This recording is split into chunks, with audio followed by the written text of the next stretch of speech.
Hello everyone,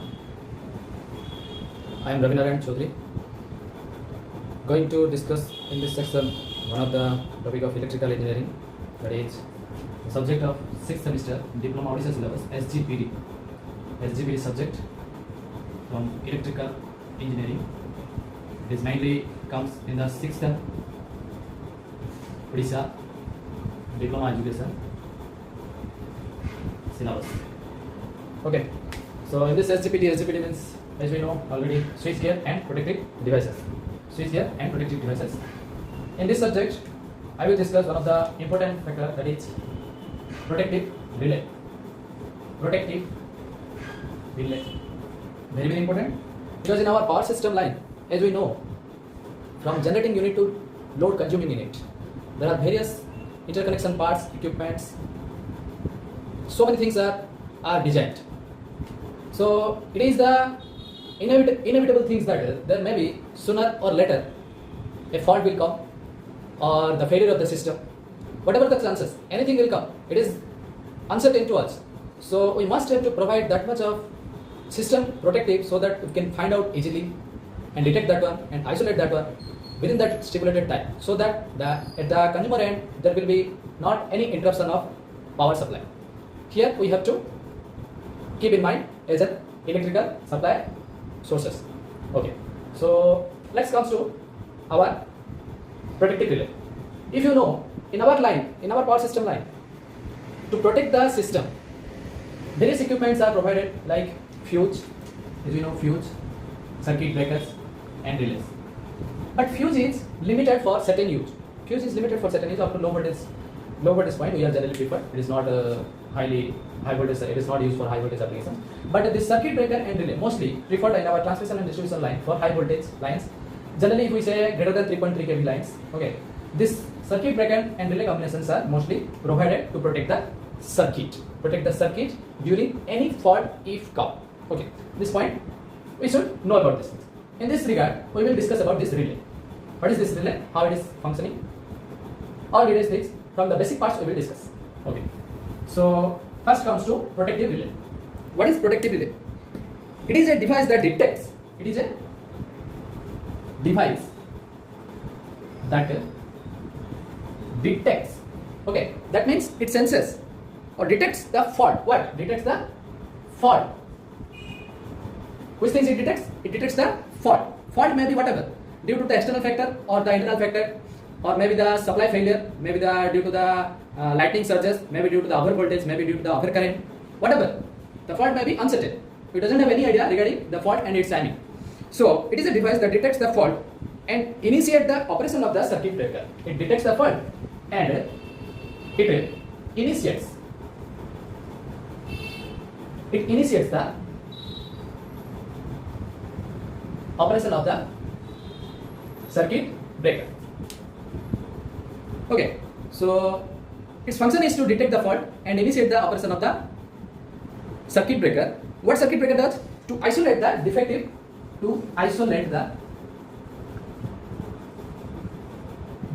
unit from the remaining part of the system, or from the healthy section. Okay, so this is generally a normal definition of a or function of a protective relay. What we know, it is a device that detects the fault and it initiates the operation of the circuit breaker to isolate the defective unit from the healthy section or from the power system line. Okay, I hope it is clear to you. Now comes a basic typical diagram of a protective relay. Okay.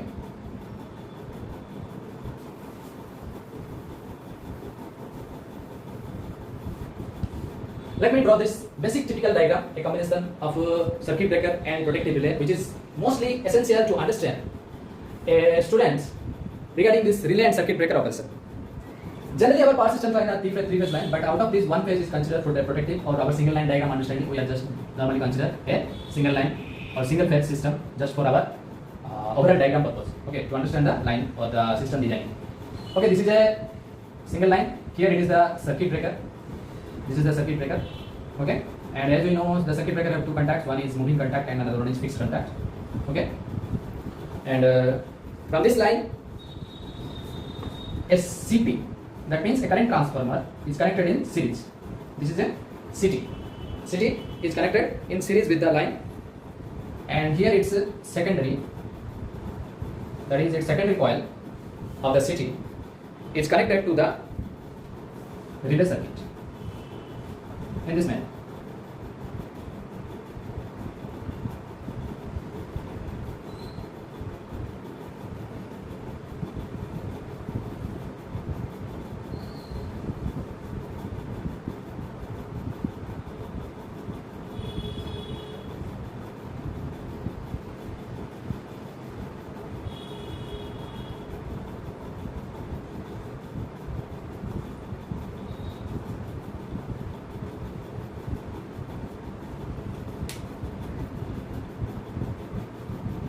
Okay, so this is the typical diagram of a relay and circuit breaker combination. Here this coil is known as trip coil, okay, and this is its circuit. This is connected through a DC supply. Here the battery is provided to energize this coil, and this is the relay coil. This is the relay coil, okay. In this manner, generally the relay operations, to its function is to be understood by this diagram. Let's see. I have divided this section, and here this one is the bus bar. Okay, this is the bus bar. Okay, don't worry. Bus bar single lines are drawn, and in this CT, circuit breaker and trip coils are provided in this one. Mainly the circuit breaker performs to isolate the fault section from the healthy section. Okay, so let's assume a fault comes in the line. Here, let this is a fault comes. I have remarked HF. Here, this one is the fault. A fault comes at this point. When this fault comes, a high value of current flows through the circuit. Yes, it is obvious. Then this circuit current transformer, this CT senses that current, and as per that ratio, the secondary of the CT, that is which is known as the relay coil, already connected to the relay circuit, this is also senses a high amount of current. So there is a normal change in difference of the quantity with the normal section, normal power flow quantities and the fault quantities. Okay, it senses at the same moment this relay contact will get closed, so that this circuit will complete its operation, and this trip coil will get energized. And suddenly at the same moment it tripped the circuit. That means it gives the signal to the circuit breaker to trip the circuit from the main line, so that its moving contact of the circuit breaker get isolated from the fixed contact, so that our fault is removed from the remaining healthy section, so that any other quantity or any other part of the system or any other consumer will not affect from these faults. Okay, our system will be as soon as to be maintained to isolate this fault. Okay, this is the main fundamental operation of a protective relay. How it is detected the fault and gives the signal to the circuit breaker to isolate the fault section from the healthy section. I hope it is clear to you all.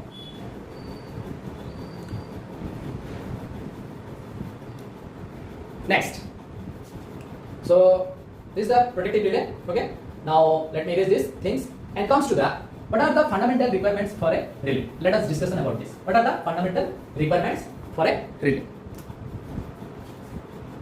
Fundamental requirement of protective relay.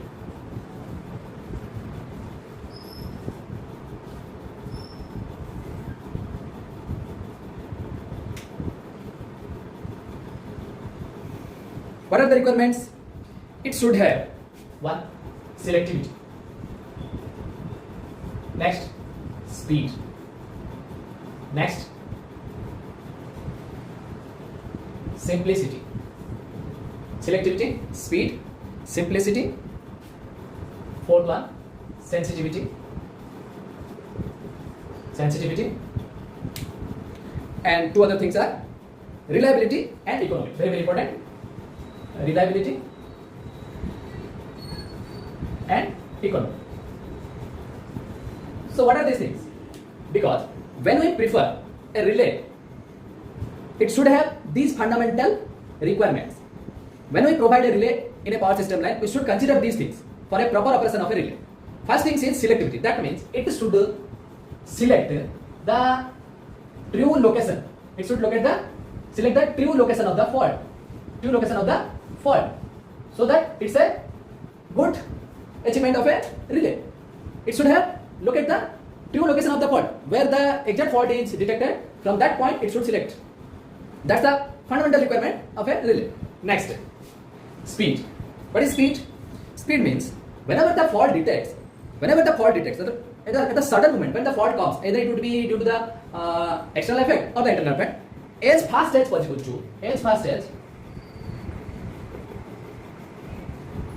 to detect. So the relay must have the ability to detect the fault as fast as possible. If it would take the delay, then it is a what? Disadvantage for us, or it would be loss for us, so that our other equipments will get affected. So it should have, the main requirement is speed. Okay. Next is simplicity. It is very simple, so that whatever the designing operations are there, or the fundamental operations, functional operations are there, it should have the simplicity design, so that we can easily maintain simple design. Next is sensitivity. Sensitivity means what? Ability of the relay system to operate with a low value of actuating quantity. That means whenever the fault comes, the relay should have the ability to sense that quantity difference with the normal value, with a low value of actuating quantity, whatever the quantity requirement to sense the relay, so that within that low value it should sense that fault. It should have that sensitivity. So sensitivity is the most important part to sense the fault. Okay. So it should have to operate with a low value of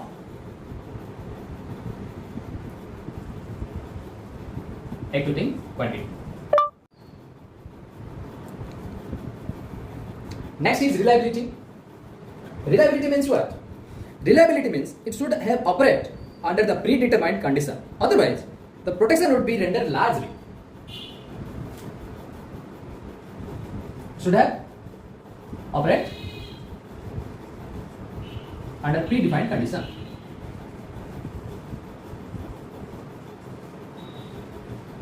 And next is very important, economy. As we know, the economy means in everything we are considered, the cost is very important. As our power systems lines are so vast and it is highly equipped with various parts, various generating units related to transformer, generator, so many things are there. So it is recommended as per our electricity rules that the power system protective gears or the protective units, whatever the cost comes, it should be less than 5% of the total cost. So this is the main factor to consider the economy. So a relay should have that much of effective and must be affordable cost, so that we will provide in our power system lines. So with hope it is clear to you all, I guess. Thank you for watching and thank you so much. We will discuss next.